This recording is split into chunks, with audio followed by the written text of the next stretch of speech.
No fancy or expensive tools are required to make pottery. In this video, I'm going to prove how easy these tools are to acquire by putting together 5 kits of my 5 most essential pottery tools that I will then give away to 5 of my subscribers.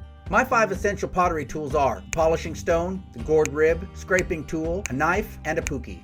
Together, these 5 tools are the backbone of my own personal pottery kit. I will highlight and give details of each of these tools individually as I go on today. Here are the rules. I have just 1 day to put together these kits, and I can't spend more than $20 per kit. If you're interested in getting one of these kits of my 5 most essential pottery tools, watch this video to the end where I'll tell you what you need to do. Let's get started. All right, my first stop today is the dollar store. I'm going in here to look for paring knives and cheap bowls that would make good pukis. Let's go see what they've got.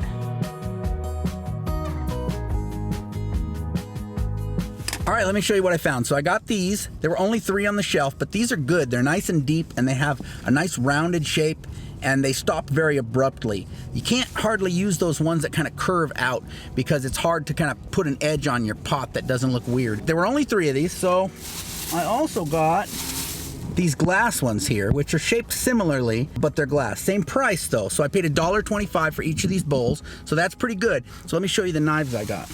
What I was hoping to get was a little pack of paring knives for like $1 or $2, but they didn't have those. The only ones that came in packs of multiple knives were serrated. So from a $20 kit, we're down $2.50. The puki is probably the second most used tool in my studio. This forms the bottom of a rounded pot. It not only keeps the bottom of the pot round while working on a flat work surface, but it also allows you to easily turn the pot while working on it. These two, and most of the ones I use in my studio, are made from earthenware ceramics, and so they're slightly porous, allowing the clay that's put in them to dry a little bit and pop right out. The ones I purchased at the dollar store today are plastic and glass. The difference, of course, is if I put damp clay in this earthenware puki, it will automatically pop out after a period of time drying. If I put damp clay in one of these straight into the glass or plastic, it will stick good and you'll never get it out. So if you're using one of these as a puki, you need to put a damp cloth in it or sprinkle the inside with cornstarch, something to allow that clay to come out of there. A small knife is used for trimming the rims of pots or cutting holes in order to attach handles, all sorts of things. It's just one of those all-around tools that you always need in a potter studio. And it doesn't have to be fancy, it certainly doesn't have to be sharp. This one I've been using since probably 1990. I have never felt like I needed to sharpen it. Believe me, it is dull.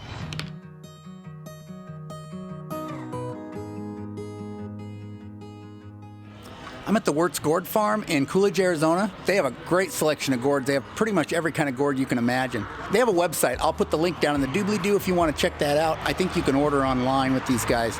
And I'm just going to pick up some gourds here and take them home and then shape them there.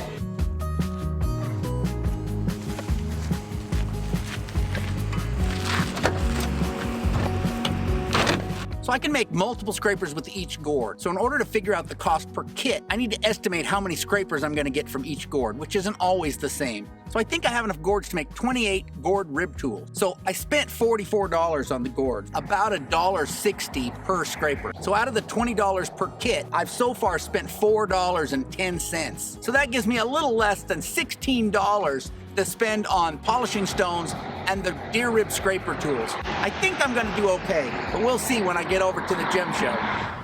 The gourd rib tool is all around the most useful tool in my studio. I use it for every pot that I make. I use them for pushing out the pot from the inside. I use them for scraping the pot smooth on the outside.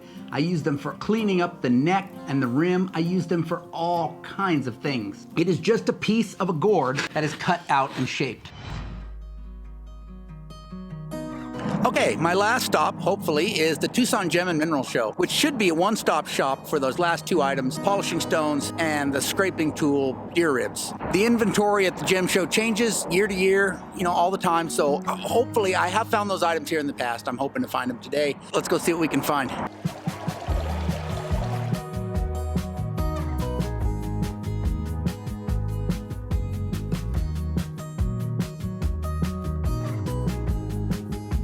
These are the tumbled fluorite crystals that I often use for pottery polishing stones.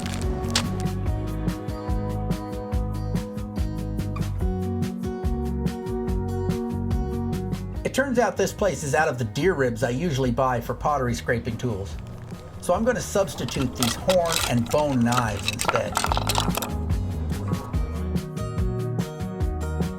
All right, so I got my goods. I'm gonna head back to my studio in order to tally up what I've paid for these things and see where I'm at. Now, I know not all of you have the Tucson Gem and Mineral Show at your disposal, but you can order these items online, and I'll put links down in the doobly-doo to where you can get all these things, okay?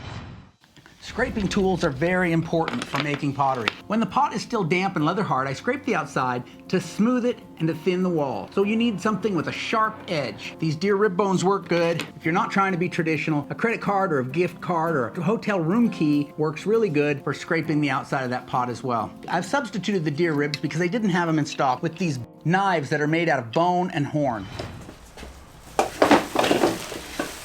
All right, let's make an inventory. Puki bowls, I spent $1.25 each. Knives, I spent $1.25 each. Gourd ribs, I'm estimating $1.60 each. That does not include my labor, that's just the gourd. So the bone and horn knives at $6 were by far the most expensive item. And even at that, my total comes up to $12.50. I way overestimated on the price of these kits. The point is, the most essential pottery tools that you need actually cost very little. Pottery polishing stones can come in a variety of shapes and sizes and colors. I usually get the stones that I sell online or use in my workshop at the Tucson Gem and Mineral Show, and that's where I got these today. But some of my favorite polishing stones were picked up on the beach in California. These are just used on the damp clay to smooth and to polish the pot. This is especially useful when you're not glazing the pottery, to give it a smooth texture. So I'm going to be mailing these kits out to subscribers on my channel. If you want one of these kits and you're going to use it, comment on this video, "I want a kit," and then contact me via the contact form on my website, link in the doobly-doo, and send me your mailing address, and I will send you the kit free of charge. If you'd like to learn how to turn one of these gourds into a gourd rib tool, check out this video right over here. And if you're interested in learning to make a ceramic puki of your own, all you need to do is subscribe to my newsletter to get access to the free video-based lesson on how to make a puki. I'll put the link to subscribe to my newsletter in the doobly-doo. Thanks for watching. I'll catch you next time.